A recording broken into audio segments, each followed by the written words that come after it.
देखिए, हम account tally जो यूज करते हैं ना, टैली में हम क्या करते हैं, मेनली हम इसमें अकाउंटिंग करते हैं।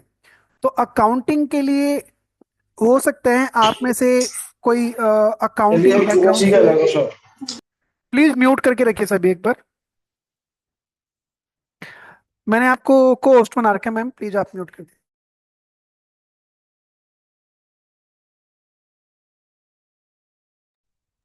दिनेश जी आप कहाँ। हाँ, अकाउंटिंग के टैली क्या है ना, टैली जो है एक अकाउंटिंग सॉफ्टवेयर है, और ये अकाउंटिंग पे ही चलता है। तो इसके लिए ना पहले हमें कुछ बेसिक अकाउंटिंग के कंसेप्ट क्लियर होने चाहिए। जैसे अगर आपके सामने कोई ट्रांजैक्शन आ जाती है, तो आपको पता होना चाहिए कि उस ट्रांजैक्शन में हम जब डेबिट करते हैं, क्रेडिट करते हैं, वो क्यों करते हैं, किसको करते हैं। हम ये नहीं कहेंगे कि आप पूरे डिटेल में अकाउंटिंग में जाना है, लेकिन बेसिक पार्ट आपको कम से कम क्लियर होना चाहिए अकाउंटिंग का, जिससे कि आप टैली में अच्छे से काम कर सके। ओके। अगर आपको इससे रिलेटेड जो मैं बताने जा रहा हूँ नॉलेज है, तो अच्छी बात है, रिवाइज हो जाएगा, नहीं है तो वो क्लियर हो जाएगा। ठीक है। तो अभी सबसे पहले अकाउंटिंग होती क्या है। देखिए, हम जो भी बिजनेस कर रहे हैं, बिजनेस के अंदर हमारी डेली कोई ना कोई ट्रांजैक्शन होती रहती है। बिजनेस के अंदर हम सेल करते हैं, परचेज करते हैं, पेमेंट देते हैं, पेमेंट लेते हैं। बिजनेस से रिलेटेड इस तरह की कोई भी एक्टिविटी करते हैं, हम सभी एक्टिविटी का अपने पास एक रिकॉर्ड मेंटेन करते हैं। तो वही हमारी अकाउंटिंग होती है। अकाउंटिंग यानी कि जिसके अंदर हम ये सारी इंफॉर्मेशन, जो भी हम ट्रांजैक्शन कर रहे हैं, वो भी फाइनेंशियल ट्रांजैक्शन जो पैसे से जुड़ी हुई है वो ट्रांजैक्शन, उन सभी ट्रांजैक्शन की सारी इंफॉर्मेशन को अपने पास कलेक्ट करना, उसको एनालाइज करना, उसको सिस्टमेटिक तरीके से रखना, वो हमारा अकाउंटिंग होता है। अकाउंटिंग एंड अकाउंट, इन दोनों में थोड़ा डिफरेंस है। अकाउंटिंग सिर्फ एक प्रोसेस है, लेकिन अकाउंट अकाउंट एक प्रोसेस नहीं है, अकाउंट एक रिकॉर्ड है। जैसे मैं ये कह सकता हूं कि मेरी कंपनी में मान लीजिए आज 5 ट्रांजैक्शंस हुई, जिसमें से कि 5 ट्रांजैक्शंस में से पहली ट्रांजैक्शन थी जिसमें मैंने किसी को कैश दिया है। दूसरी ट्रांजैक्शन ऐसी है कि जिसमें मुझे किसी से मैंने कुछ परचेज किया है। तीसरी ट्रांजैक्शन है मैंने अपने ऑफिस का रेंट पे किया है। तो डिफरेंट डिफरेंट टाइप की ट्रांजैक्शंस हैं हमारे पास। ठीक है। तो उन्हीं में से एक क्वेश्चन निकलता है, व्हाट इज अकाउंट, अकाउंट क्या है। तो अकाउंट में आपको बता दूं, जैसे अगर आपसे कोई ये पूछा जाए आपसे कि आप ये बताइए कि हमारी कंपनी में कि जो कैश है ना, कैश कैश का स्टेटस दीजिए कि पूरे मंथ में कैश हमारे पास कितनी बार आया है और कितनी बार कंपनी से कैश गया है, और आज की डेट में हमारे पास कितना कैश अवेलेबल है। तो उसको देखने के लिए हमें एक अलग से सिर्फ कैश का ही एक अकाउंट बनाना पड़ता है, जिसके अंदर सिर्फ और सिर्फ कैश की ही ट्रांजैक्शन हम रिकॉर्ड रखते हैं। तो वो आपका कहलाता है अकाउंट, कैश अकाउंट। ओके। इसी तरह से आपको अगर मान लीजिए आप बैंक से कुछ पे करते हैं और बैंक में पैसा लेते भी हैं, और मुझे बैंक का पूरे मंथ का एक रिकॉर्ड देखना है कि बैंक में कितना पैसा आया, बैंक से कितना पैसा गया, तो उसके लिए अलग से एक अकाउंट मेंटेन करते हैं, बैंक अकाउंट। तो ये भी एक अकाउंट है। इसी तरह से हमने कुछ परचेज किया, तो हमने कौन कौन से डेट में परचेज किया, क्रेडिट में परचेज किया या कैश में परचेज किया, और आज की डेट में हमारा उसका क्या स्टेटस है। तो अकाउंट मतलब कि अलग से पर्टिकुलर पर्टिकुलर एक आइटम का डिटेल, उस आइटम से रिलेटेड कितना डेबिट हुआ, कितना क्रेडिट हुआ, उसका पूरा रिकॉर्ड अकाउंट कहलाता है। जैसे हम बैंक में जाते हैं, बैंक में एक रवि का अकाउंट है, तो रवि के अकाउंट में सिर्फ और सिर्फ रवि की डिटेल होती है, तो उसे हम अकाउंट बोलते हैं। ओके। तो इस तरह से कंपनी में देखें तो कंपनी में बहुत सारे अकाउंट होते हैं, कुछ कैश अकाउंट होते हैं, कुछ बैंक अकाउंट होते हैं, परचेज अकाउंट होते हैं, कैश अकाउंट होता है, बैंक अकाउंट होता है, सैलरी अकाउंट होता है, रेंट अकाउंट होता है, वेजेज अकाउंट होते हैं। तो काफी सारे अकाउंट होते हैं, बहुत सारे अकाउंट होते हैं। तो इन सारे अकाउंट को समझने के लिए हमें इनको अलग अलग कैटेगरी में हमने डिवाइड किया हुआ है। ये अकाउंट होते हैं, कितनी तरह के अकाउंट होते हैं? तो उसके लिए आपको ना अकाउंटिंग के अंदर कुछ कुछ ऐसी टर्म्स हैं, उनके बारे में जानना पड़ेगा। ठीक है? जैसे आप साइंस पढ़ते हैं ना, तो साइंस में कुछ ऐसे वर्ड मीनिंग आते हैं जिनकी आपको पता होना चाहिए। ऐसे अकाउंटिंग आप कर रहे हैं ना, तो अकाउंटिंग के अंदर भी कुछ ऐसे वर्ड हैं, उनके बारे में आपको पता होना चाहिए। जैसे अगर आपसे कोई पूछ ले एसेट्स क्या होती है, तो आपको पता होना चाहिए एसेट्स क्या होती हैं। आपसे अगर बोले कोई भी इनडायरेक्ट एक्सपेंस क्या होता है, तो आपको पता होना चाहिए इनडायरेक्ट एक्सपेंस क्या होता है। तो ये कुछ वर्ड हैं जो मैं बताने वाला हूँ, पहले हम इनको पढ़ेंगे, इनके बारे में आपको पता होना चाहिए। तो सबसे पहला है हमारा एसेट्स। एसेट्स क्या होती हैं? एसेट्स मतलब हमारी कंपनी की, हमारे बिजनेस की जो एसेट्स हैं, एसेट्स मतलब प्रॉपर्टी, हमारी बिजनेस प्रॉपर्टी। बिजनेस की अंदर हम जो भी बिजनेस के अंदर यूज करते हैं, बिजनेस की जो संपत्ति है, उसको हम एसेट बोलते हैं। उसके अंदर कुछ भी हो सकता है। हम एक बिजनेस चला रहे हैं, उसके अंदर जो है, वो जो हमने बिल्डिंग खरीदी हुई है या फिर रेंट पे ले रखी है, वो भी उसकी एसेट है। उस बिजनेस के अंदर फर्नीचर है, कंप्यूटर है, एसी है, ठीक है, वो भी कंपनी की एसेट है। आप कंपनी में काम कर रहे हो, आप एम्प्लॉय हो बेशक से, लेकिन आप भी कंपनी की एसेट हैं। तो ये कंपनी के अंदर जो भी कंपनी की प्रॉपर्टी मतलब उसकी एसेट्स होती है। ओके? और ये जो एसेट्स होती है ना, ये हमारी दो तरह की एसेट्स होती हैं। एक होती है करंट एसेट्स। करंट मतलब नाम से ही पता चल रहा है, वो आज तो है, लेकिन कल के मेरे गारंटी नहीं है कि कल भी वो एसेट्स हमारे पास होगी। जैसे कि कैश। कैश मेरे पास अभी तो है, लेकिन बाद की मुझे गारंटी नहीं है कि मेरे पास कैश उतना ही रहेगा हमेशा। ठीक है? इसी तरह से स्टॉक। स्टॉक मतलब होता है जो मैं बिजनेस करता हूं, जैसे मान लीजिए मेरा एक कपड़ों का बिजनेस है, क्लॉथ्स का बिजनेस है। उसमें क्लॉथ्स मैं परचेज करता हूँ और फिर बेचता हूँ। तो मेरे पास जो कपड़ा रखा है, मेरे पास जो स्टॉक रखा है, वो भी कोई फिक्स नहीं है। तो वो भी मेरी करंट एसेट्स है। ठीक है? तो कैश मेरी करंट एसेट है। अकाउंट रिसीवेबल, यहाँ पे अकाउंट रिसीवेबल का मतलब होता है, मैंने अगर किसी से कुछ पैसा लेना है, मान लीजिए कोई कस्टमर है, उस कस्टमर को मैंने कुछ बेचा था और मुझे पैसा लेना है। तो जो पैसा मुझे किसी से भी लेना हो, किसी से भी कोई भी पैसा लेना हो, वो भी मेरी क्या है? करंट एसेट्स है। एक एग्जांपल आपको देता हूं इसके लिए। आपके पास आगे से फंड आता है, आपके पास फाइनेंस डिपार्टमेंट से फंड आता है, और आप क्या करते हैं, उसमें से कुछ फंड को आगे अपने सब डिवीजन में अलॉट करते हैं। तो जो सब डिवीजन है जिसको आप अपना कुछ फंड अलॉट कर रहे हैं, तो वो भी आपका एक तरह का करंट एसेट होता है। क्यों? उसका जब तक आपके पास उस जो अपने पैसा की उनको दिया है, उसका आपको जब तक उसकी एडजस्टमेंट नहीं होती है, तो वो रिसीवेबल माना जाता है, और वो भी एक तरह की करंट एसेट होती है। तो करंट एसेट क्या होती है? जो आपके पास आज तो है, कल हमारे पास हो ना हो हमें नहीं पता। ठीक है? एक होती है फिक्स एसेट्स। फिक्स एसेट क्या होती है? जो कंपनी में लंबे टाइम तक के लिए इस्तेमाल होती है। यानी कि कंपनी ने एक ऐसी एसेट परचेज की है जो कंपनी में लंबे टाइम तक रहेगी, कंपनी के यूज करने के लिए हमने वो परचेज की है। जैसे कि कोई बिल्डिंग है, मशीनरी है, व्हीकल है, फर्नीचर है। ये सब हमने कोई बेचने के लिए नहीं रखा, ये ऑफिस के यूज करने के लिए रखा है, ये फिक्स है। तो इनको हम बोलते हैं फिक्स एसेट। यहाँ पे एक एग्जांपल मैं दूंगा। अगर मेरा फर्नीचर का बिजनेस है, मैं फर्नीचर बेचता हूं, तो मेरे पास दो तरह के फर्नीचर होंगे। एक फर्नीचर होगा जो मैंने बेचने के लिए रखा है, और एक फर्नीचर होगा जो मैंने ऑफिस के यूज के लिए रखा है। तो जो बेचने के लिए रखा है वो मेरा करंट एसेट का पार्ट है, लेकिन जो फर्नीचर मैंने ऑफिस में यूज करने के लिए रखा है, वो मेरी फिक्स एसेट है। ओके? और ये जो फिक्स एसेट है या करंट एसेट है, जो भी मैंने आपको बताया, ये टेंजिबल इनटेंजिबल दोनों हो सकती हैं। टेंजिबल मतलब जिसे हम छू सकते हैं, इनटेंजिबल जैसे कि कंपनी की गुडविल, कंपनी का नाम, पेटेंट, ट्रेडमार्क, कॉपीराइट्स, ये सब इनटेंजिबल एसेट्स होती हैं। ओके?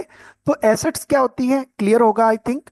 और ये दो तरह की होती है, current assets, fix asset. Current मतलब आज तो हमारे पास है, फ्यूचर में हमारे पास होगा नहीं होगा नहीं पता।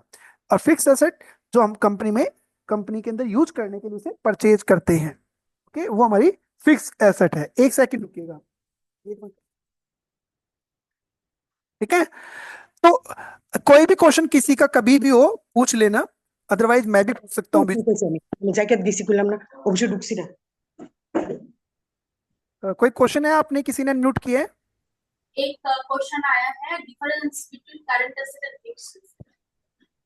हाँ, डिफरेंस मैंने अभी आपको बताया। जैसे कैश मेरे पास रखा हुआ है, लेकिन वो अभी तो है, लेकिन बाद में होगा नहीं होगा, कितना बचेगा उसमें से, वो कोई फिक्स नहीं है।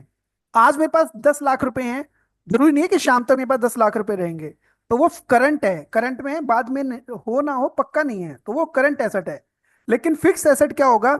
जैसे कि मैंने अपने ऑफिस में कंप्यूटर खरीदा है, तो वो मैंने खरीदा है तो लंबे टाइम तक उसको, कई सालों तक इस्तेमाल करूंगा मैं, यूज करूंगा उसको मैं, तो वो फिक्स है, वो कहीं नहीं जाने वाला, तो वो फिक्स एसेट्स है। क्लियर? आप एक बार करंट एसेट को एक साल तक है आपके पास, उसको भी आप करंट एसेट में ही डाल सकते हैं। हाँ जी, उसका ड्यूरेशन 12 मंथ्स, वो भी आप करंट एसेट में कैटेगराइज कर सकते हाँ जी, हाँ जी। हैं। नेक्स्ट। और फिक्स मतलब फिक्स्ड है आपके पास, ये वो कहीं जा नहीं रहा है, जैसे बिल्डिंग फिक्स्ड हो गया, मशीनरी फिक्स्ड हो गया, कहीं नहीं जा रहा है, तो दैट वे आप फिक्स्ड एसेट उसमें भी आप कर सकते नेक्स्ट एक्सप्लेन करें। हैं। हाँ। देखिए, लाइबिलिटी, लाइबिलिटी मतलब आपने किसी से कर्ज लिया है, आपने कर्ज लिया है, आपको कोई कर्ज आपके ऊपर, आपको किसी को पैसा देना है, पैसा चुकाना है आपको, तो आपके ऊपर वो क्या कहलाएगी? लाइबिलिटी कहलाएगी। जैसे आपने किसी से कुछ परचेज किया उधार में, आपने क्रेडिट में, उधार में किसी से कुछ परचेज किया, तो आपको पैसा देना है, तो वो लाइबिलिटी है। या फिर आपने किसी से कोई लोन लिया, वो भी लाइबिलिटी है। यानी आपने कहीं से भी किसी का कुछ पैसा देना होगा, तो वो आपके ऊपर लाइबिलिटी कहलाएगी। ओके। इसमें भी दो तरह की लाइबिलिटी होती है। एक लाइबिलिटी ऐसी है जो आपको एक साल के अंदर अंदर देनी है। ऐसी कौन सी लाइबिलिटी है जो एक साल के अंदर अंदर में किसी को देनी होती है? जैसे मैंने कुछ परचेज किया, तो मुझे कुछ दिन के अंदर अंदर उसको पेमेंट देनी है, तो वो मेरी करंट लाइबिलिटी है। उसके अलावा मान लीजिए मैंने, बिजली का बिल आ गया मेरे पास, बिजली का बिल आते ही उस पर एक डेट लिखी होती है कि इस डेट तक आपको पे करना है। तो जब तक आपने पे नहीं किया, तब तक आपके ऊपर वो लाइबिलिटी है, तो भी वो करंट लाइबिलिटी है। ओके। तो ये करंट मतलब आज आपके पास है लाइबिलिटी, लेकिन आपको एक साल के अंदर अंदर, एक साल में वो कल भी हो सकता है, परसों भी हो सकता है, 10 दिन बाद भी हो सकता है, वो आपको पे करना है। इसमें एक एग्जांपल है अकाउंट पेबल। अकाउंट पेबल मतलब सप्लायर को पेमेंट करना। सप्लायर कौन होते हैं? जिनसे हमने कुछ खरीदा है उधार में, वो भी करंट लाइबिलिटी है। शॉर्ट टर्म लोन, आपने ऐसा कोई लोन लिया है जो आपको एक साल के अंदर अंदर किसी को देना है, तो वो भी आपका, वो करंट लाइबिलिटी है। लेकिन short term loan, long term loan नहीं, शॉर्ट टर्म। उसके अलावा यहाँ पे लिखा हुआ है accrued expense, expenses but not yet paid. इसमें एग्जांपल कौन सा आएगा, बता सकते हैं आप मुझे? इसमें ऐसा एग्जाम्पल है कि भाई, जैसे मैंने आपको बताया, रेंट देना है, डेट आ चुकी है कि आपको रेंट देना है, लेकिन रेंट दिया नहीं है, तो ये भी आपका लाइबिलिटी है। या फिर सबसे बड़ा एग्जाम्पल टैक्स। हम सबको पता है कि हमें गवर्नमेंट को टैक्स देना है। मान लीजिए टैक्स की डेट है 11 तारीख, और आज है कितनी? 5। आज 5 है, 11 को आपको टैक्स देना है, तो अभी आपके ऊपर लाइबिलिटी है, तो ये भी करंट लाइबिलिटी है। तो इन शॉर्ट में यही कहूंगा, एक साल के अंदर अंदर अगर आपको कोई किसी को पैसा देना है, तो वो करंट लाइबिलिटी है। और एक साल के बाद या एक लंबे टाइम के बाद आपको किसी को पैसा देना है, तो वो लॉन्ग टर्म लाइबिलिटी है। जैसे आपने मान लीजिए 5 साल के लिए, 5 इयर्स के लिए आपने लोन लिया है, या 2 इयर्स के लिए लोन ली, तो वो क्या है? वो लॉन्ग टर्म लाइबिलिटी है, यानी कि फिक्स लाइबिलिटी है। तो short term, long term. Short term वो जो एक साल के अंदर अंदर आपको किसी को कुछ पैसा देना हो, लॉन्ग टर्म आपको एक साल के बाद किसी को पैसा देना हो। ठीक है। अब यहाँ पे एक मैं आपके सामने दो नाम लूंगा, आप इनमें से मुझे बताइएगा कि कौन सा मेरा लाइबिलिटी है, कौन सा एसेट है। क्रेडिटर, क्रेडिटर कौन होता है? क्रेडिटर जिनसे मैंने सामान खरीदा, एक क्रेडिटर होता है। एक डेटर होता है, डेटर, जिनको हमने सामान बेचा, ठीक है, उधार में एक को सामान बेचा और एक से सामान खरीदा, तो इनमें से कौन मेरा लाइबिलिटी है, कौन मेरा एसेट है? क्रेडिटर कौन है? क्रेडिटर क्रेडिटर लाइबिलिटीज है और डेटर्स एसेट्स है। हाँ, एसेट है। यानी कि जो क्रेडिटर है उनको हम पे करेंगे, यानी कि अमाउंट पेबल होगा हमारा, और जो हमारा डेटर होगा उसे पैसा लेना होगा तो वो अमाउंट रिसीवेबल होगा। ओके, तो ये हमारा लाइबिलिटी था। लाइबिलिटी में आई थिंक क्लियर होगा। कोई क्वेश्चन है तो आप पूछ सकते हैं। नेक्स्ट हम चलते हैं कैपिटल पे। कैपिटल सबसे, बिजनेस का सबसे मेन इंपॉर्टेंट वर्ड है, सबसे सिंपल वर्ड है कैपिटल। आपको कोई भी बिजनेस करना है, आज के टाइम पे बिजनेस करने के लिए पैसा चाहिए, तो वो पैसा जो आप, ओनर के पास जो पैसा है जो उसने बिजनेस में इन्वेस्ट किया, वो उसकी कैपिटल है।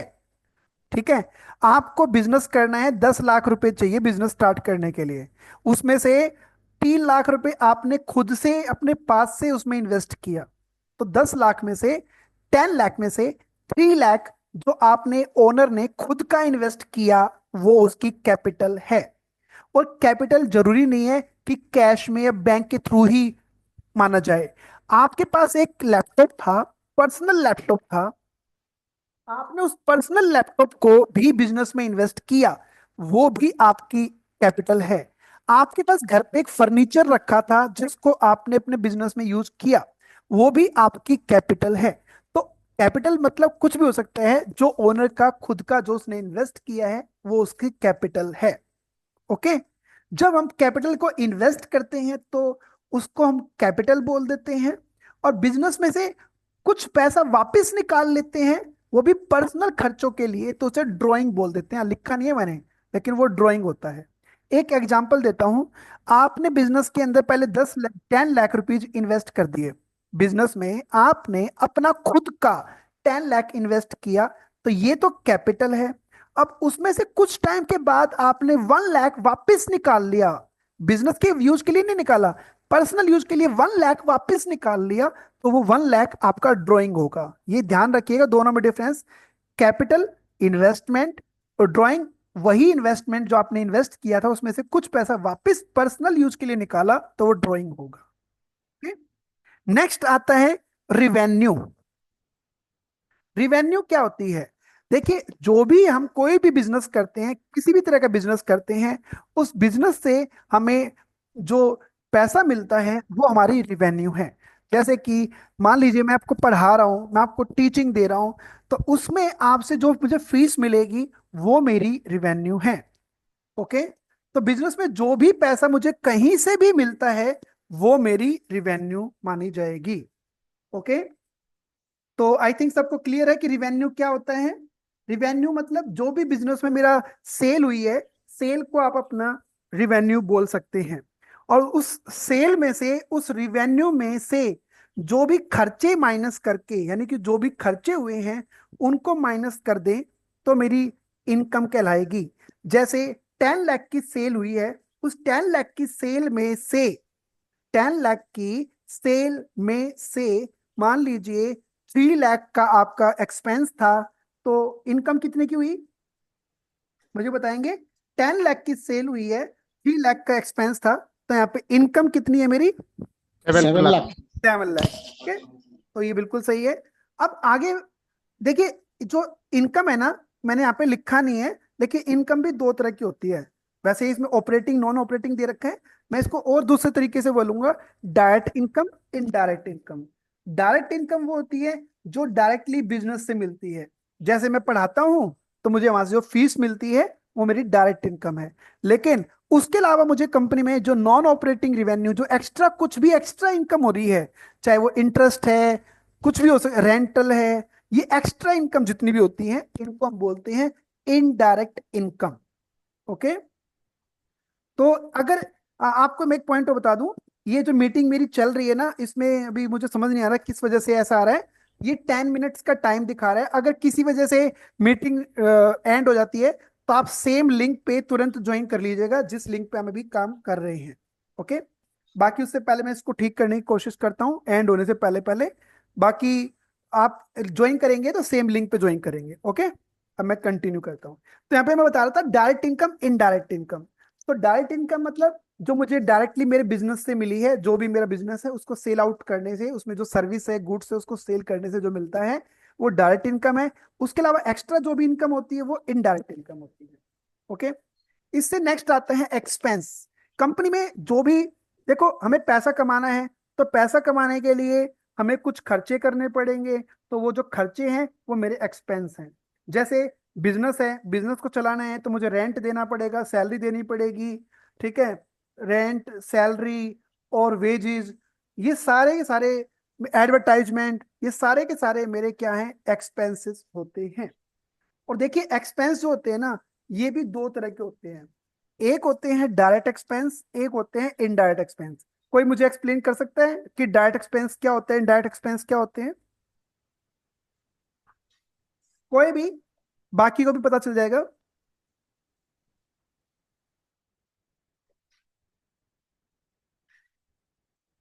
डायरेक्ट एक्सपेंस बोलो तो मार्केटिंग जो होता है वो डायरेक्ट एक्सपेंस होता है शायद। और इनडायरेक्ट, मान लीजिए किसी कंपनी के पास कोई फेस्टिवल हो रहा है, उस क्लब भी है वहाँ पे, वहाँ से जो डोनेशन देता है वो इनडायरेक्ट होता है शायद।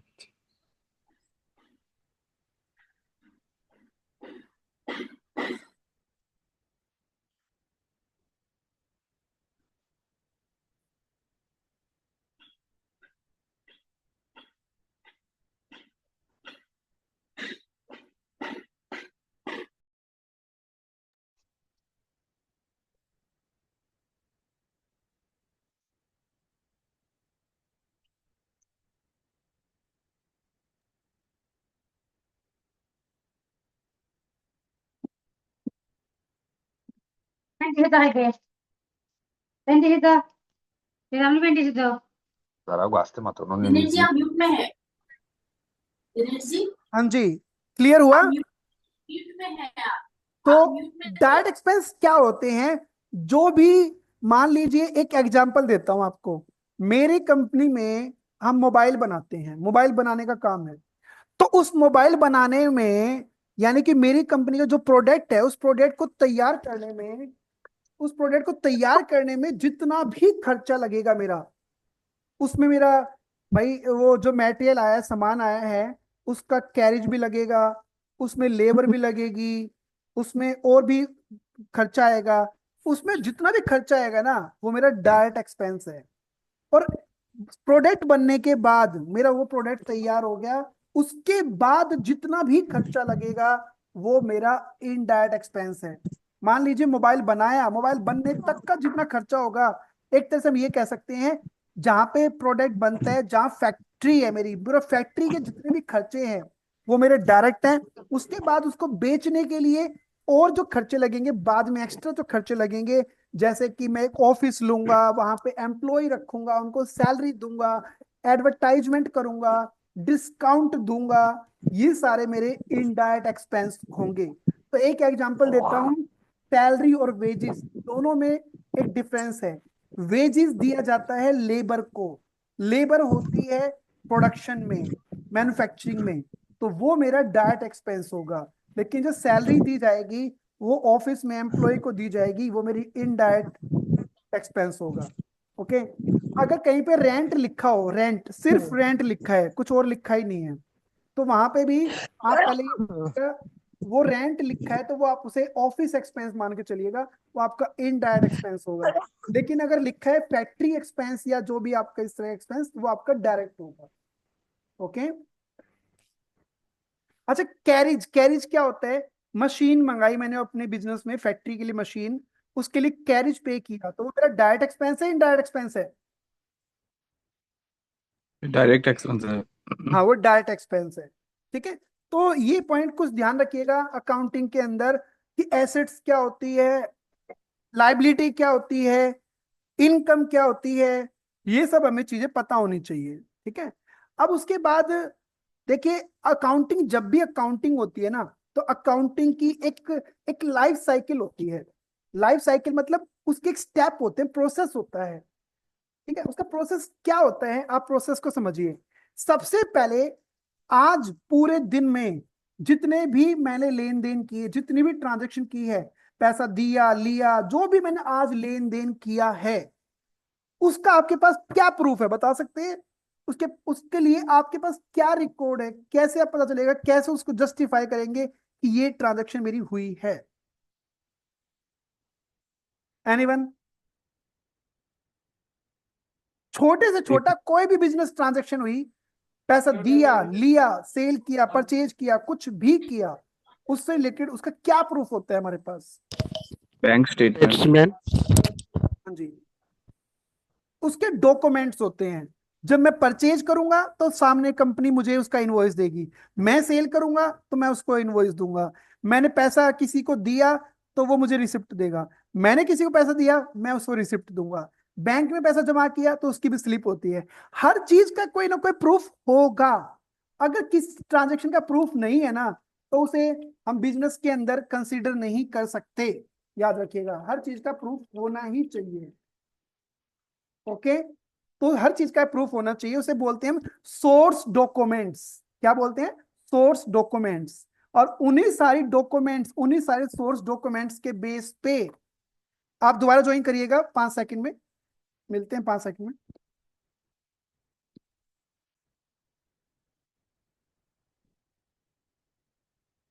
ओके, मीटिंग एंड हुई नहीं, बच गए। हाँ जी, चलिए बच गए हैं, कोई मीटिंग एंड नहीं हुई है, हमें लग रहा था वो एंड हो जाएगी, मैसेज आ रहा था, लेकिन उससे पहले ही हमारे यहाँ से टेक्निकल टीम ने उसको ठीक कर दिया है। ठीक है, तो अब आई थिंक मीटिंग कोई भी एंड नहीं होगी, कंटिन्यू करते हैं। हाँ, तो मैं कहता हूँ इन्हें बोलते हैं सोर्स डॉक्यूमेंट्स। ठीक है, तो अब उन सोर्स डॉक्यूमेंट्स का हम क्या करेंगे? वो जितने भी सोर्स डॉक्यूमेंट इकट्ठे किए उनका क्या करेंगे?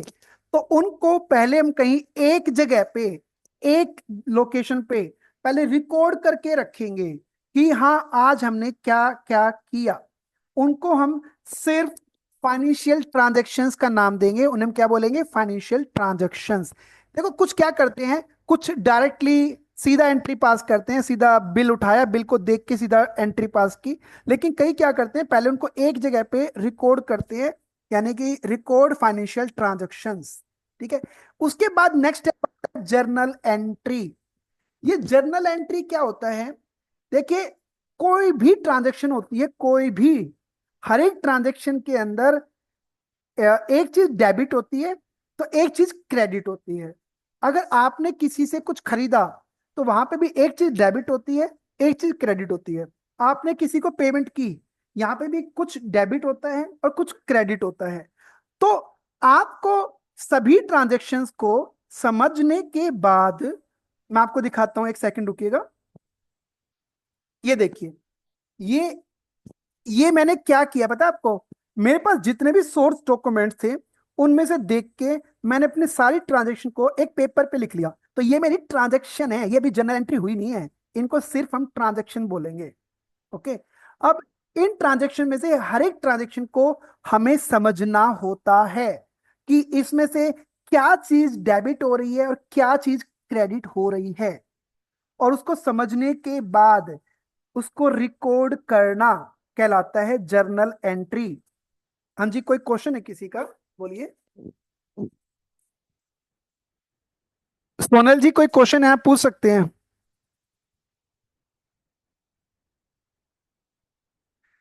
सर म्यूट है। सर आप हाँ, मेरा नाम नाम गलत लिखा हुआ है, उसको मैं ठीक कर लूंगा, वो इशू नहीं है उसको। हाँ जी। मैं प्रवीण अग्रवाल, COPD। हाँ जी सर। मेरे एक सब लोगों से बात करना चाहता था, मैं सब लोगों से जो लोग ट्रेनिंग कर रहे हैं अभी इस समय। हाँ। दिनेश जी, सर शेयर कम कर दी, बंद कर दीजिए। हम्म। शेयर बंद कर दीजिए, शेयर स्क्रीन बंद कर दीजिए। हमारी मेन है COPD सर, प्रवीण सर, तो वो ज्वाइन किए हैं आज, तो वो सबके साथ ऐसा एड्रेस करना चाहते हैं सर। हाँ, 2 सेकंड। हाँ, मैं सब लोगों से एक बात करना चाहता हूँ जो लोग ट्रेनिंग कर रहे हैं। हाँ, कि एक हम प्रपोजल इनिशिएट करना चाहते हैं, सभी हमारे फॉरेस्ट डिपार्टमेंट के जो स्टाफ है जो टैली के ऊपर काम करना चाहते हैं और काम करने में इंटरेस्टेड है फ्यूचर में, उनके लिए एक प्रपोजल हम लाना चाहते हैं कि अगर आप ट्रेनिंग में इसमें सीरियसली टैली में काम करना चाहेंगे, और उसका पूरा ट्रेनिंग लेना चाहेंगे, तो हम एक टैली वालों से बात करके एक टैली सर्टिफाइड अकाउंट ऑफिसर या अकाउंटेंट, जो भी उनका नाम होता है सर्टिफिकेट का, एक सर्टिफिकेट हम इशू करना चाहेंगे सभी लोगों को। हाँ, तो जो भी इसमें टैली में सही में काम करना चाहते हैं फ्यूचर में, और जो इसके अंदर अपना करियर भी बनाना चाहते हैं, और हमारे त्रिपुरा फॉरेस्ट डिपार्टमेंट का जो जो जो भी अकाउंट्स है वो अकाउंट्स को टैली में फाइनल करने में इंटरेस्टेड है, हम सभी को रिक्वेस्ट करेंगे कि आप अपना नाम, जो लोग इसमें सर्टिफिकेट लेना चाहते हैं, आप अपना नाम अस्मिता को दे दीजिए। और अस्मिता को अगर हमारे पास 25-30 लोगों का नाम अगर मिल जाता है, तो हम फिर इनसे बात करेंगे टैली वालों से कि भाई इन सभी 25-30 लोगों को एक टैली सर्टिफाइड कोर्स का सर्टिफिकेट मिले, उस हिसाब से ट्रेनिंग दिया जाए। उसके लिए हम एडिशनल ट्रेनिंग का अरेंजमेंट करेंगे। तो जो जो भी इसमें इंटरेस्ट, कौन कौन इंटरेस्ट बता सकते हैं, कोई बात कर सकते हैं? Who are interested Yes, to get sir. Tally certified certificate? I think yes all सर। are interested. हाँ सर, ठीक है। इंटरेस्ट। हम इंटरेस्टेड है, थोड़ा सा मेहनत करना पड़ेगा उसमें, फिर 2 महीने Thank का कोर्स होगा। दो sir. महीने का ये 2-2 घंटे का कोर्स करना पड़ेगा आपको। हाँ, हो सकता है शाम को करना पड़ेगा, और उसमें आपका फायदा ये होगा कि आप ऑफिस में बैठ के आपका इसका प्रैक्टिस भी कर सकते हो, क्योंकि आपका जो अकाउंट है, आप अकाउंट का काम देख ही रहे हो। टैली में अकाउंटिंग करके प्रैक्टिस अपना अकाउंटिंग बढ़ाए, और जो भी अकाउंट्स होते हैं जो टैली में सर्टिफाइड, टैली में एंट्री करके उसको सबमिट करे। हाँ, तो आपको प्रैक्टिस भी हो जाएगा और पढ़ाई भी हो जाएंगी, और आपको सर्टिफिकेट मिल जाएगा। तो जो जो भी इंटरेस्टेड अपने उनको आप एक अस्मिता एक गूगल शीट या नाम देंगी, उसमें उसमें आप अपना नाम दीजिए। फिर हम टैली वालों से बात करेंगे, टैली वाला जो भी फीस होंगी उसकी पूरी फीस हम जायका की तरफ से इस जायका की तरफ से हम इसको स्पॉन्सर करेंगे। आपको कोई फीस देने की जरूरत नहीं है, मगर आपको इसमें वो करना होगा, मतलब इसमें सीरियसली काम करना पड़ेगा, बिकॉज गवर्नमेंट पैसा खर्चा कर रही है। ऐसा ना हो जाए कि आप लोग बाद में भी, हाँ आप इधर नाम लिखवा ले, बाद में बोले नहीं हम नहीं कर पा रहे या कुछ कारण से। तो जो सीरियसली सीरियस है, उनसे हम ये रिक्वेस्ट करेंगे कि अपना नाम दे। ये बताना चाहते हैं। Thank you, sir, for this opportunity, sir. हाँ, ठीक है, और कोई लोग? ठीक है अस्मिता, ये मुझे कहना था। Thank you yes sir, sir. Thank you sir. आप उनको डिटेल में बता दीजिए कैसा करना आगे, हम ठीक है। और जरूरत पड़े तो टैली के जो गुप्ता जी, क्या नाम उनका, मेरे को याद नहीं नाम, उनसे बात कर लीजिए कैसा करना आगे। ठीक, प्रपोजल को बोल देंगे भेजने के लिए, कैसे हमको उसको आगे बढ़ाना है। ठीक है, go ahead, I am taking leave. ये बताना चाहते थे कि आज सब लोग 40 लोग एक साथ थे, तो आई थॉट कि this is good opportunity to interact all 50%, और 50 ऑलमोस्ट 49 लोग हैं, तो सभी को मैं ओपनली वो करना चाहता है। इसका करीब करीब अच्छी खासी फीस है, 5,000 रुपये कम से कम फीस है। पूरी फीस हम जाएगा स्पॉन्सर करेंगे, बट आपको इसमें काम करना है, बस इतना ही था। Okay, thank you sir. ठीक है, टेक आप अपना नाम दे दीजिए, हम फिर एक महीने के अंदर, हो सकता है अप्रैल के 1 तारीख से हम कोर्स चालू कर दे फिर आपके लिए।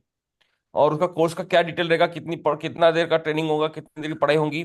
पढ़ाई ट्रेनिंग ऐसी होगा, जूम के थ्रू ट्रेनिंग होगा, और कुछ कोर्स मटेरियल मिल जाएगा आपको पढ़ने के लिए। वो अस्मिता वो टैली वालों से बात करके आपको बताएं, खबर देंगे फिर फ्यूचर में, ठीक है। ठीक sir. Okay then, thank you. Thank you, sir. Thank you Thank sir. you. आप गो ट्रेनिंग लीजिए, कंटिन्यू कीजिए, काम आएगा आपको।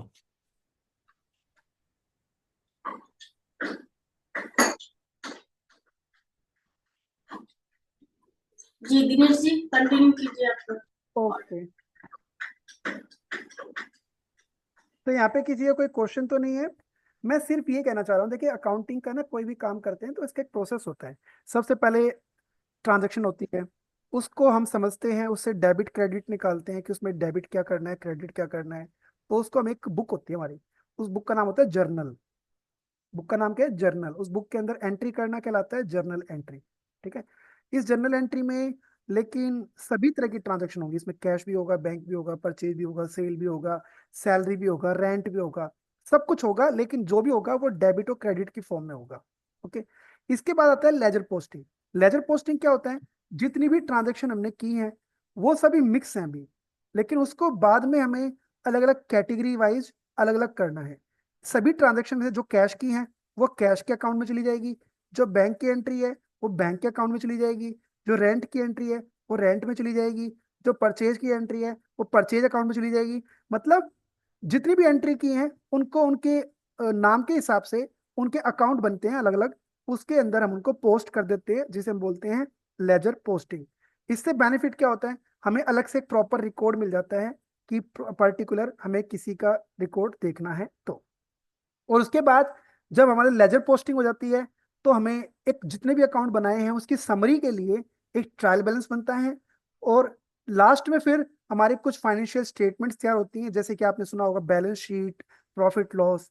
तो ये पूरा एक प्रोसेस होता है, पूरे साल भर यही चलता है, पहले transactions, journal entry, ledger posting, trial balance, फिर हमारी रिपोर्ट्स। ये इसके अलावा अकाउंटिंग में कुछ भी नहीं होता, यही सारे स्टेप फॉलो होते हैं, मतलब एक लाइफ साइकिल है जैसे होती है वैसे ये चलती है। ओके, अब अकाउंटिंग के अंदर कुछ भी काम होता है ना, देखिए मैंने आपको बताया कोई भी ट्रांजैक्शन होती है, सभी ट्रांजैक्शन में आपको यही समझना होता है कि क्या चीज डेबिट हो रही है और क्या चीज क्रेडिट होती है। तो एक चीज डेबिट होती है तो एक चीज क्रेडिट होती ही होती है, और इस तरह के सिस्टम को अकाउंटिंग में बोला जाता है double entry system. Double entry system मतलब जिसमें कम से कम एक अकाउंट डेबिट होगा तो कम से कम एक अकाउंट क्रेडिट होगा। आपने भी देखा होगा, आपके पास जैसे बैंक में भी पैसा आता है, लिखा आता है ये अमाउंट डेबिट हो गया या ये अमाउंट क्रेडिट हो गया। तो ये डेबिट क्रेडिट क्या होता है, पहले तो इसको डबल एंट्री सिस्टम बोलते हैं, लेकिन ये काम कैसे करता है ये हम आपको आज बताएंगे। ठीक है, उसको समझने के लिए आपको मैं बता दूं, हमारे पास जो अकाउंट्स होते हैं ना, अकाउंट्स को 3 पार्ट में डिवाइड किया गया है। हमारे पास बहुत कई तरह के अकाउंट होते हैं, लेकिन उनको मेनली 3 तरह की कैटेगरी में डिवाइड किया गया है। इसको ध्यान से देखिएगा, आपने पूरी जो भी अकाउंटिंग होती है ना, ये टाइप ऑफ अकाउंट और रूल है इसके, इसी पे डिपेंड है। अगर किसी ने ये मिस कर दिया तो फिर हाँ उसे कुछ भी समझ आगे नहीं आएगा। बड़े से बड़े जो अकाउंटेंट होते हैं, स्टूडेंट्स होते हैं अकाउंटिंग में भी, उनको भी जो मैं बताने जा रहा हूँ वो चीज कुछ टाइम के बाद वो भूल जाते हैं, जिस वजह से उनको प्रॉब्लम आती है। तो आप इसको थोड़ा ध्यान से देखिएगा। ठीक है, तो सबसे पहले हम बताएंगे अकाउंट्स की टाइप और फिर बताएंगे रूल। हर एक अकाउंटिंग में रूल होते हैं, इसी से पता चलता है कि क्या चीज डेबिट हो रही है और क्या चीज क्रेडिट हो रही है।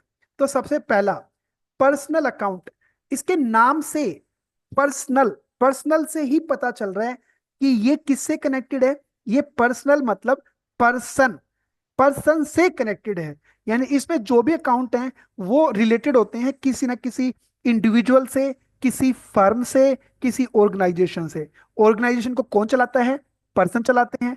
फर्म को कौन चलाता है, पर्सन चलाते हैं। इंडिविजुअल पर्सन होते हैं।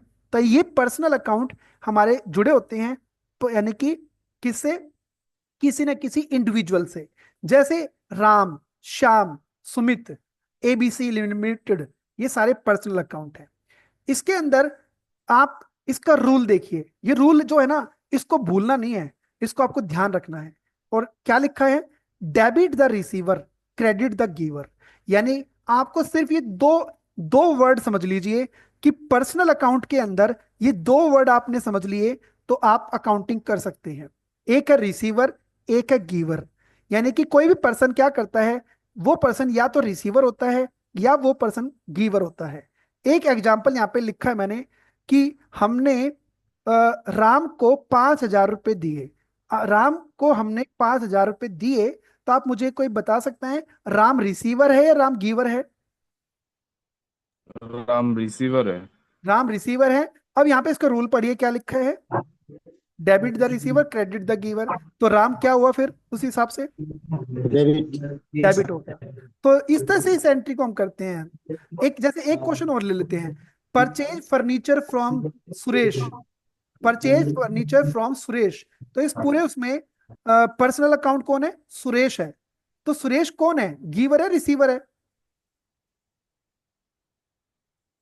हमने क्वेश्चन सुरेश फिर से एक बार परचेज, बोलेंगे सर? रिसीवर है।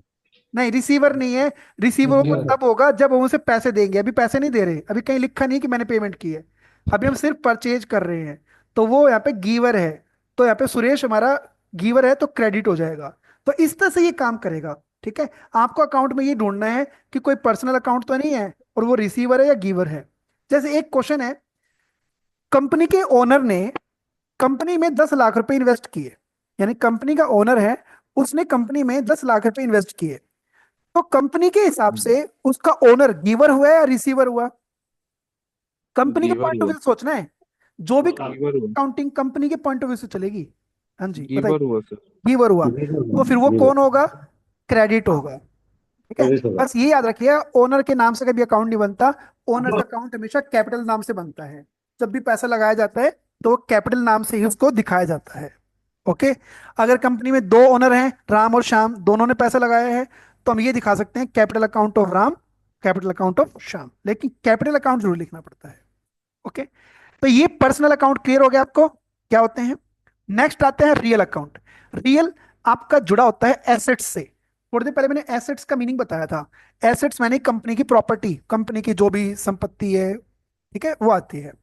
अब एसेट्स में कभी भी रिसीवर गिवर नहीं होता। एसेट्स एक एसेट है, प्रॉपर्टी है, वो या तो कम्स इन हो सकती है या गोज आउट हो सकता है।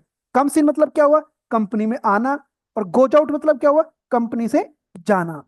तो यहाँ पे रिसीवर गिवर नहीं होगा, यहाँ पे सिर्फ ये दो वर्ड आपको समझने हैं, कम्स इन, गोज आउट। जैसे कंपनी ने फर्नीचर परचेज किया, तो फर्नीचर कम्स इन हुआ या फर्नीचर गोज आउट हुआ? कमसिन हुआ।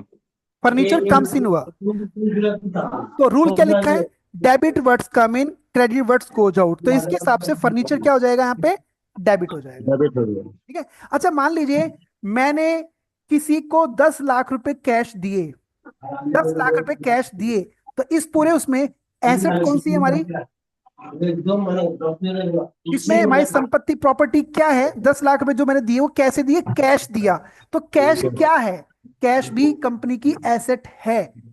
तो कैश यहाँ पे गोज आउट हो रहा है, कैश कम्स इन हो रहा है, क्रेडिट हो गया। आउट हो रहा है। जा रहा है, तो वो क्रेडिट हो जाएगा। जैसे यही क्वेश्चन देख लो ना आप, इसमें फर्नीचर लिया उसने 10,000 रुपए का, बदले में क्या दिया? कैश। तो एक एसेट आ रही है, एक एसेट जा रही है। तो जो एसेट आ रही है वो डेबिट हो जाएगी, जो एसेट जा रही है वो क्रेडिट हो जाएगी। ओके, अब चलते हैं नेक्स्ट। तो दो अकाउंट हो चुके, personal account, real account, nominal account. Nominal में बाकी आपके कंपनी के जितने भी खर्चे हैं, कंपनी के जितने भी खर्चे हैं या कंपनी की जितनी भी इनकम्स हैं, वो सारे इसमें आते हैं। एक्सपेंस एंड इनकम कंपनी में नॉमिनल अकाउंट माना जाता है। अब एक्सपेंस क्या क्या होते हैं कंपनी में? रेंट दे दिया, सैलरी दे दी, रेंट, सैलरी, वेजेज, ये सब क्या है? एक्सपेंस है। और इनकम में क्या क्या आ सकती है, बता सकते हो? इनकम में भैया आपका इंटरेस्ट रिसीव हुआ, ठीक है, कमीशन रिसीव हुआ, ये भी इनकम है। ठीक है, अच्छा ये बताइए, डिस्काउंट अलाउड क्या है? एक्सपेंस है, इनकम है? एक्सपेंस है। और डिस्काउंट रिसीव्ड इनकम है। हाँ, तो इसका भी रूल देख लीजिए। इसका रूल क्या है? Debit all expense, credit all income. मतलब जितने भी एक्सपेंस हैं उनको डेबिट करना है, और जितने भी इनकम है उन्हें क्रेडिट करना है। मैं आपको बता, ये जो तीन लाइन है ना, पहली लाइन है debit the receiver, credit the giver, दूसरी है डेबिट वर्ड्स का mean, credit words goes out, और तीसरी है debit all expense, credit all income. ये सिर्फ तीन लाइन जिसने याद कर ली वो पूरी अकाउंटिंग सीख जाता है। ये तीन लाइन ही याद नहीं होती सही से। इसको प्रैक्टिस करने के लिए ना आपको कम से कम, मैं अगर 4 एंट्री करवाऊंगा, आपको 20-25 एंट्री खुद प्रैक्टिस करनी पड़ती है, तब जाके ये धीरे धीरे दिमाग में बैठती है। ठीक है, मैं आपको 2-4 एंट्री बताऊंगा भी कैसे करनी है। उसके लिए कुछ स्टेप फॉलो करने हैं। ये देखो मैंने यहाँ पे आपके लिए लिखा हुआ है स्टेप्स, कि कैसे पता चलेगा एंट्री को समझ के कि वो डेबिट किसको करना है, क्रेडिट किसको करना है। तो ये स्टेप फॉलो करने हैं, 1 2 3 4, ये 4 स्टेप फॉलो करने हैं। पहला स्टेप क्या है? Determine the account involved. मतलब इसका क्या मतलब हुआ? आपको एंट्री पढ़नी है और उसमें कोशिश करनी है समझने की कि क्या चीज आ रही है, क्या चीज जा रही है, मतलब क्या हो रहा है। कम से कम 2 अकाउंट कम से कम होते ही होते हैं हर एक एंट्री में, 2 से ज्यादा भी हो सकते हैं। ओके, आपको पहले वो पता लगाने हैं। जैसे यहाँ पे एक एग्जांपल है, 10,000 रुपए रिसीव किए कस्टमर से कैश में, मतलब कस्टमर से पैसा रिसीव हुआ, और कैसे पैसा रिसीव हुआ? कैश में। तो यहाँ पे कौन कौन से अकाउंट बने? एक तो कैश, जो पैसा आ रहा है किस रूप में आ रहा है? कैश। किससे रिसीव हुआ? कस्टमर से। तो ये पहला स्टेप होगा, आपको ये पता लगाना था कि अकाउंट कौन कौन से बनेंगे। तो कौन कौन से बने? कैश अकाउंट बन गया और कस्टमर अकाउंट बन गया। दूसरा स्टेप, सेकंड स्टेप, आपको अब ये देखना है कि वो पर्सनल अकाउंट है या रियल अकाउंट है या नॉमिनल अकाउंट है। तो पहले बात करते हैं कैश की। कैश क्या है? कैश कोई पर्सन है? कैश कोई पर्सन है? नहीं है। No sir. ये पर्सनल अकाउंट तो है नहीं। कैश कोई एसेट है? यस, कैश एक एसेट है। यस, तो ये कौन सा अकाउंट हुआ आपका? रियल अकाउंट हुआ। इसी तरह से रियल कस्टमर, अकाउंट। कस्टमर कौन है? कस्टमर एक पर्सन है, तो वो पर्सनल अकाउंट हुआ। तो ये दो स्टेप हो गए। पहला स्टेप अकाउंट फाइंड करने हैं, दूसरा स्टेप ये बताना है कि वो रियल है या पर्सनल है। दो स्टेप कंप्लीट हो गए। अब तीसरा स्टेप आपको अप्लाई करना है रूल। रूल अभी मैंने जो आपको 3 रूल बताए, तो पहला रियल का रूल देखते हैं। रियल का रूल क्या था? यहाँ पे फिर से सामने आ गया। रियल का रूल है डेबिट वर्ड्स कम इन, क्रेडिट वर्ड्स गोज आउट। ठीक है, तो इसके हिसाब से हमने यहाँ पे एक नया क्वेश्चन लिया है, इसको समझाइएगा आप। चलो पहले ऊपर वाले को ही देख लेते हैं। पहला कैश है। कैश के लिए यहाँ पे लिखा है डेबिट वर्ड्स कम इन, क्रेडिट वर्ड्स गोज आउट। तो यहाँ पे लिखा क्या था कि कस्टमर से कैश रिसीव हुआ, तो यहाँ पे रियल का रूल लगेगा। तो ये डेबिट वर्ड्स कम इन हुआ या क्रेडिट वर्ड्स गोज आउट हुआ? इन हुआ। इन हुआ, और इन के हिसाब से वो क्या हो जाएगा? डेबिट। तो कैश क्या हो गया? डेबिट हो जाएगा। डेबिट। अब आते हैं पर्सनल। पर्सनल का रूल क्या था? Debit the receiver, credit the giver. तो कस्टमर ने पैसा दिया है, तो वो कौन हुआ? गिवर हो गया, तो वो हमारा क्रेडिट हो जाएगा। तो एक तरह से कैश डेबिट, कस्टमर क्रेडिट। एक एग्जांपल और लेते हैं। 5,000 रुपए दिए रेंट, ये नहीं लिखा है यहाँ पे कैश दिया या बैंक से दिए। तो जब ऐसा कोई क्वेश्चन आ जाए ना, जब कहाँ पे लिखा हो कि कैश दिया या बैंक, कुछ लिखा ना हो, तो सीधा सीधा आप कैश समझिएगा, कैश में से जाएगा पैसा। तो यहाँ पे लिखा है रेंट दिया, तो एक अकाउंट तो रेंट हो गया, दूसरा अकाउंट कैश हो गया। अब रेंट क्या है? रेंट कोई पर्सन है? नहीं। रेंट कोई एसेट है? रेंट Asset एसेट नहीं है। एसेट कैश या बैंक है। कैश। हाँ। रेंट सिर्फ उसका एक वो है पर्पज कि हमने क्यों दिया, तो रेंट हमारा नॉमिनल में आता है। और रेंट एक खर्चा है, और खर्चे का रूल क्या था? डेबिट ऑल एक्सपेंस, तो ये डेबिट हो जाएगा। कैश, यहाँ पे हमने रेंट दिया है तो कैश हमारा गया है, और रियल का रूल था जो जाएगा वो क्रेडिट होगा, तो एक क्रेडिट हो गया। इसको रिकॉर्ड कैसे करते हैं? इसका एक फॉर्मेट होता है। टैली में आपको फॉर्मेट सीखने की जरूरत नहीं है, लेकिन एक फॉर्मेट होता है इसका। पहले डेट होती है, पर्टिकुलर होता है, डेबिट क्रेडिट होता है। ओके, डेट लिखी जाएगी, और इन दोनों में से जो डेबिट हुआ है वो ऊपर आएगा। जैसे फर्नीचर डेबिट हुआ तो फर्नीचर ऊपर आएगा, डीआर लिखा जाएगा, और इसका बैलेंस डेबिट में आ जाएगा। और जो क्रेडिट होता है उसके आगे यहाँ पे सीआर नहीं लिखा जाता, सिर्फ टू लिखा जाता है। तो टू का मतलब ही क्या होता है? क्रेडिट होता है। तो फर्नीचर अकाउंट डीआर 15,000 डेबिट में लिख दिया, टू कैश 15,000 क्रेडिट में लिख दिया। और एक बात याद रखना, डेबिट क्रेडिट हमेशा क्या होने चाहिए? लास्ट में जाके इक्वल होने चाहिए, दोनों बराबर होने चाहिए। बराबर नहीं है तो वो गलती है हमारी। और नीचे भाई एक लाइन लिख दी, क्योंकि किसी को क्या पता कि ये हो क्या रहा है, तो यहाँ पे एक नरेशन लिखी जाती है कि एक्चुअली में हुआ क्या। तो यहाँ पे लिख दिया फर्नीचर परचेज। तो ये एक जर्नल एंट्री हमने कर दी। ओके, तो एक एग्जाम्पल मैंने आपको ये दे दिया। दूसरा एग्जाम्पल और एक और देख लेते हैं, क्वेश्चन और देखते हैं सही। ठीक है, यहां से आते हैं। ये सेकंड वाली एंट्री देखिए एक बार। सेकंड वाली एंट्री में मुझे आप बस ये बताइए, पहला स्टेप कि कौन कौन से अकाउंट बनेंगे। सेकंड वाली एंट्री में अकाउंट के नाम बताने हैं सिर्फ, अनम्यूट करके, अनम्यूट करिए पहले जो बोलना है। पर्सनल अकाउंट होगा और नहीं, बस ये बताओ अकाउंट किस किस नाम से अकाउंट बनेंगे सेकंड वाली एंट्री में। सेकंड वाली एंट्री में हाँ, डिपॉजिट कैश इनटू बैंक वाले में कैश एंड बैंक से। कैश और बैंक। ठीक है, अब पहले कैश को ही सॉल्व कर लेते हैं। कैश क्या है? पर्सनल है, रियल है, नॉमिनल है? ये दूसरा स्टेप हमारा। Real account. रियल है, दो स्टेप पूरे हो गए। तीसरा स्टेप, रूल क्या था इसका? डेबिट वर्ड्स कम इन, क्रेडिट वर्ड्स गोज आउट। तो डिपॉजिट किया कैश, तो गोज आउट हुआ या कम्स इन हुआ? तो ये क्रेडिट हो जाएगा। अब आते हैं बैंक में। बैंक क्या है? पर्सनल है, रियल है, नॉमिनल है?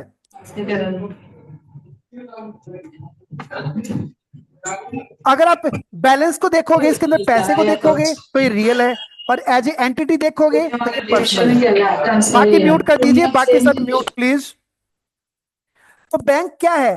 बैंक को हम एक एंटिटी मान लेते हैं, एक पर्सनल मान लेते हैं, ठीक है। तो पर्सनल के हिसाब से रिसीवर गिवर था, तो बैंक यहाँ पर रिसीवर है या बैंक गिवर है? बैंक रिसीवर तो रिसीवर है तो रिसीवर डेबिट होना था या क्रेडिट? डेबिट तो वो डेबिट होना था, तो बैंक यहाँ पे डेबिट हो गया, तो एंट्री क्या बन गई? Bank account debit to debit to cash. Cash account. ठीक है, तो ये एक एंट्री दो एंट्री मैंने समझा दी आपको। अब ये सेम ये फाइल मैं आपको भेज दूंगा, इसमें आपको सारा नहीं पढ़ना, जितना पढ़ाया सिर्फ वही पढ़ना है अभी, बाकी एक्स्ट्रा पढ़ना चाहे तो अपनी इच्छा है, पढ़ लीजिएगा, कोई बात नहीं, ठीक है। लेकिन ये जो स्टेप बताए हैं, इन स्टेप को फॉलो करके ये जो सारी ट्रांजेक्शन मैं भेजूंगा, इन सभी ट्रांजेक्शन को ट्राई करिएगा, कोशिश करिएगा करने की। नेक्स्ट क्लास में मैं आपको इसका आंसर भेजूंगा, फिर बाद में मैच कर लीजिएगा उनसे कि आपका सही था या गलत था। लेकिन मैंने कम से कम मैंने सोचा 10-20 एंट्री में क्या प्रैक्टिस होगी, तो कम से कम 50 एंट्री मैंने रख दी यहाँ पे, और ज्यादा मुश्किल नहीं है, सिंपल सिंपल एंट्री है। आपको वही 4 स्टेप फॉलो करने हैं सभी एंट्री में। क्या क्या? पहला, अकाउंट के नाम ढूंढने हैं। दूसरा, रियल पर्सनल नॉमिनल, तीनों में से वो क्या है ये बताना है। तीसरा, रूल अप्लाई करना है। चौथा, आपको ये बताना है डेबिट क्या हुआ क्रेडिट क्या हुआ। रूल रूल आप कहीं लिख लीजिएगा, जब इसको करो ना, तो ये जो लाइन है, ये एक ये विन टेबल दे रखी है, सिर्फ ये टेबल एंट्री करने से पहले ऊपर लिख लीजिएगा रूल, उसको देखते रहिएगा बार बार, रट्टा नहीं मारना। एंट्री करेंगे जब भी बार बार रूल देख के करेंगे तो अपने आप धीरे धीरे धीरे धीरे वो याद हो जाएंगे सारे रूल, रट्टा मारने से बिल्कुल याद नहीं होंगे। ओके, तो ये 50 की 50 एंट्री मैं आपको भेजता हूं ग्रुप में, आप कोशिश करिएगा। कोई हेल्प चाहिए तो कोई प्रॉब्लम नहीं है, आप मुझे ग्रुप में डालना चाहें ग्रुप में, अदरवाइज उसमें मेरा नंबर भी है, उस पर भी आप मुझसे पूछ सकते हैं टाइप करके। आपको उस टाइम आंसर नहीं मिलेगा, थोड़ी देर बाद मिल जाएगा अगर बिजी होगा तो, लेकिन आंसर मिल जाएगा, ठीक है। क्योंकि हम ये चाहते हैं कि नेक्स्ट क्लास में टैली में करने से पहले कम से कम आपको ये पता हो कि डेबिट किसको करते हैं क्रेडिट किसको करते हैं, ताकि वहां समझाने में आपको आसानी रहे। और एक्सपेंस क्या होते हैं, इनकम क्या होती है, रिवेन्यू क्या होती है, ओके। ग्रुप क्या होते हैं, ग्रुप सबको पता है, ग्रुप मतलब 10 चीजें हैं, उसमें से 3 चीजें एक जैसी हैं, तो हम क्या करेंगे, उनको इकट्ठा करके उसको एक ग्रुप में डाल देंगे, ठीक है। ग्रुप वाइज क्या होता है, उनको ढूंढना आसान हो जाता है। अब हम ये कहेंगे कि जाओ उनका डिटेल निकाल के लाओ जिसका ग्रुप ये है, तो सीधा उस पर जाएंगे, उसकी डिटेल मिल जाएगी, इसलिए ग्रुप बनाए जाते हैं, समझे। तो अभी फिलहाल ये एंट्री मैं आपको ग्रुप में भेज दूंगा, ठीक है। बाकी कोई क्वेश्चन किसी का अगर हो तो पूछ सकते हैं, बाकी तो आज के लिए और तो मुझे कुछ नहीं बताना है। ये जो बताया है इसको पढ़ना है, स्टेप फॉलो करके ये एंट्री सारी करनी है, कोशिश करना कि ज्यादा से ज्यादा एंट्री आपकी सही हो। कोई क्वेश्चन किसी का अगर है तो बताइए। हाँ जी मैम, क्लोज करें, किसी का कोई यस क्वेश्चन हो तो पूछ सकते हैं। नहीं सर, आज तो मेरा नेट ही नहीं था, अभी आया है, अभी खुला, कुछ तो समझता ही नहीं। अच्छा, डोंट वरी मैम, रिकॉर्डिंग आज हमने रिकॉर्डिंग की है, अगर मैम अलाउ करेंगी तो मैं रिकॉर्डिंग भेज दूंगा आज। सर मैं तो हेल्प करता हूँ, करना क्लास पड़ेगा मुझे। बाद है ना हम लोग आज इसमें नेट नहीं था। दिनेश जी, हाँ जी, हाँ आप रिकॉर्डिंग है ना, डेली हम लोग पोस्ट गूगल ड्राइव में आप कर देंगे, अपने आप इस रिकॉर्डिंग देखिए। हाँ मैं एक काम करूंगा, मैं एक फोल्डर बना के गूगल ड्राइव में उसमें डाल दूंगा और उसका गूगल ड्राइव का लिंक भेज दूंगा, ताकि डेली डेली हमें अलग से भेजना ना पड़े, लिंक एक एक ही लिंक रहेगा गूगल ड्राइव का, हमेशा सारे उसी में डलती रहेंगी। ठीक है, ठीक है और सर। और बोल रहे थे कि पीडीएफ शेयर हो सकता है क्या, पीडीएफ? हाँ ये पीडीएफ में हमारा जो ग्रुप है उसी में शेयर कर देता हूँ, दोनों पीडीएफ करूंगा। पहले वाले में हमारे पास जो पढ़ा है वो है, सेकंड में प्रैक्टिस के लिए एंट्री है। ठीक है, थैंक ओके, यू। सर वो ग्रुप में मेरा नंबर ऐड नहीं है, प्लीज ऐड कर दीजिए। तो मैडम ऐड करेगी। हाँ भेज, मैं चैट में भेज दिया मैंने। पर्सनली करती हूँ। जो लोग ग्रुप में नहीं है, मैं लिंक देती हूँ इस चैट बॉक्स में, आप लोग ऐड हो जाइए, मैं लिंक होल्ड कीजिए, मैं लिंक देती हूँ तो आप लोग ज्वाइन करें।